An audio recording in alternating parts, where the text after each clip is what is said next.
Bonjour, chers auditeurs du Jour se lève, c'est Justine. Je suis ravie de vous retrouver pour ce nouveau podcast dont le titre est « Dieu ne partage pas sa gloire ». Allons dans Isaïe 42 au verset 8. C'est Dieu qui parle. « Moi, je suis l'Éternel, tel est mon nom, et je ne donnerai pas ma gloire à aucun autre. » Avant d'être unis à Christ, nous étions morts. Et rien de ce que nous pensions, faisions, disions, étions ne plaisait à Dieu. Quelles que soient nos réalisations et nos accomplissements passés, il ne réjouissait certainement pas Dieu. Peut-être notre cœur ou celui des hommes, mais aucunement celui de Dieu. Pourquoi ? Car Dieu était hors de l'équation. C'était nos motivations personnelles, égoïstes, indépendante de Dieu et ignorante de sa volonté qui nous dictait nos actions. Notre nature rebelle à Dieu faisait de nous ses ennemis. Nous n'étions pas avec lui, mais contre lui, quoi que nous fassions. La parole de Dieu nous dit dans Colossiens au chapitre 1 que Dieu a voulu réconcilier l'univers tout entier avec lui-même, par le sang que son Fils Jésus a versé sur la croix. Par là, nous comprenons que la seule personne qui a pleinement répondu et satisfait aux exigences de Dieu le Père est Jésus-Christ.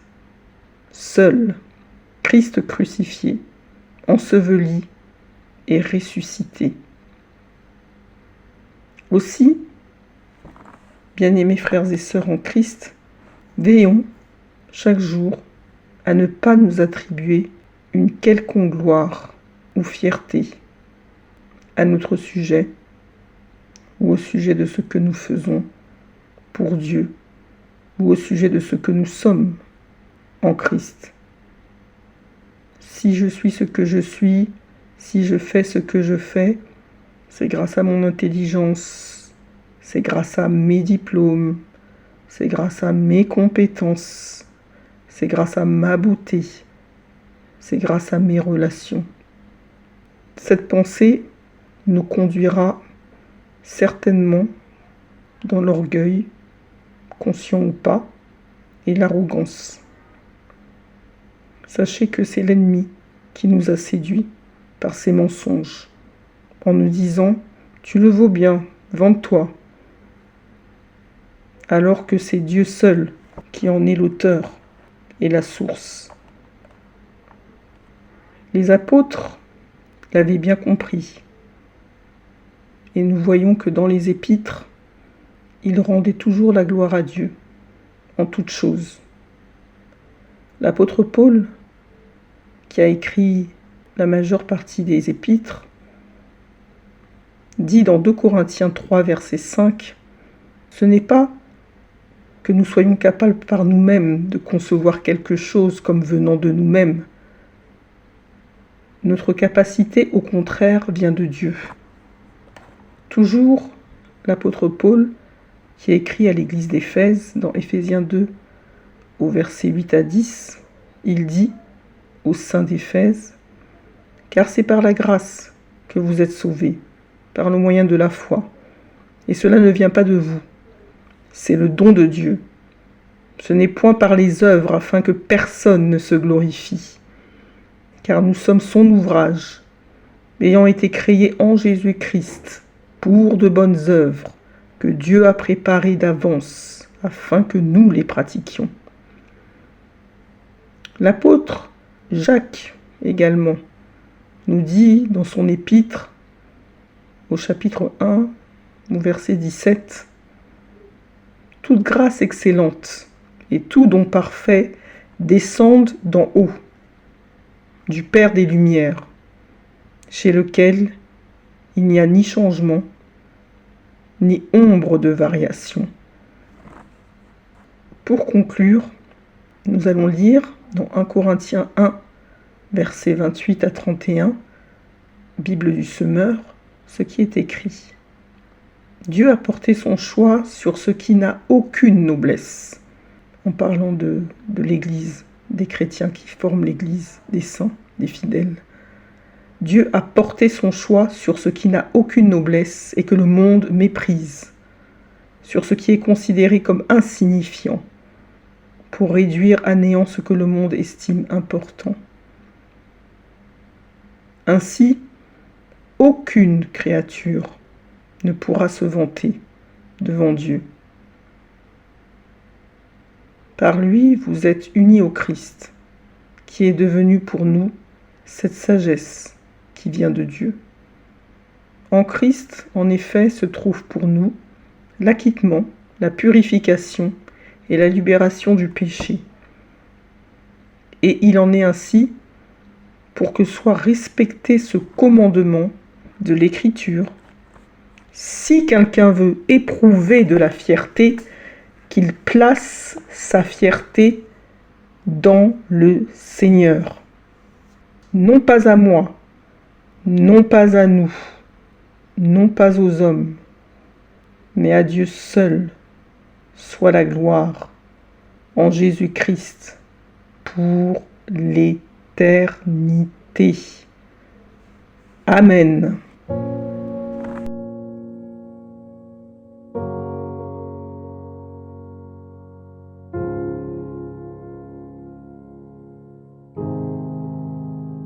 Si la parole de Dieu touche votre cœur, ne l'endurcissez pas. C'est Jésus qui se manifeste. Il vous dit, « Voici, je me tiens à la porte et je frappe.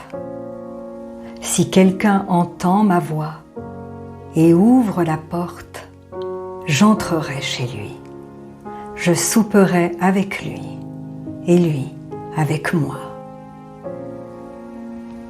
Alors, si vous n'avez pas encore fait de Jésus votre Sauveur et votre Seigneur personnel, vous pouvez maintenant le faire. Déclarez à haute voix et d'un cœur sincère: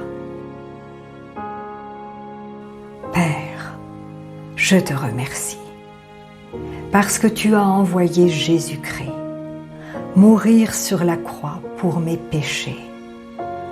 Et tu l'as ressuscité des morts. Je désire, du plus profond de mon cœur, recevoir ton pardon et être racheté par le sang de Jésus.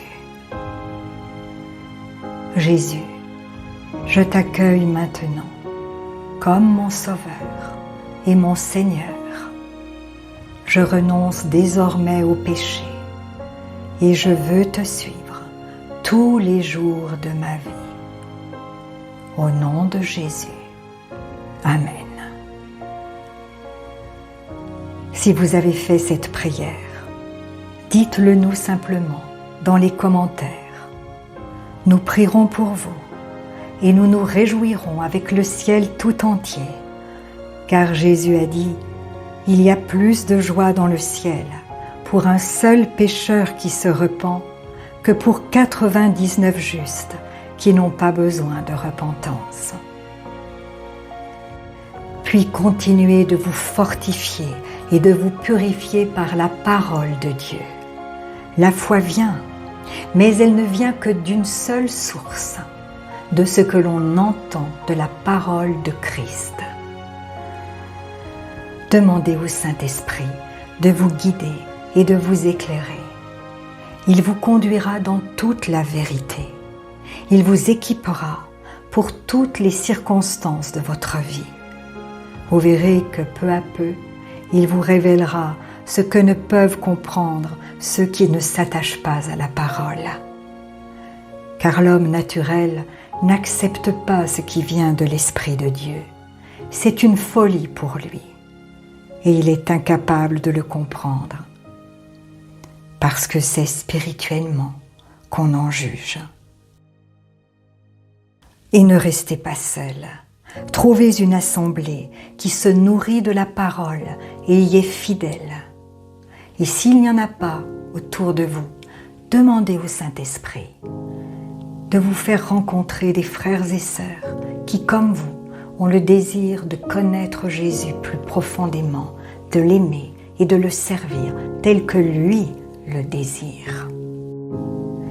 Et soyez vigilants dans les enseignements que vous recevez, car Jésus nous a avertis.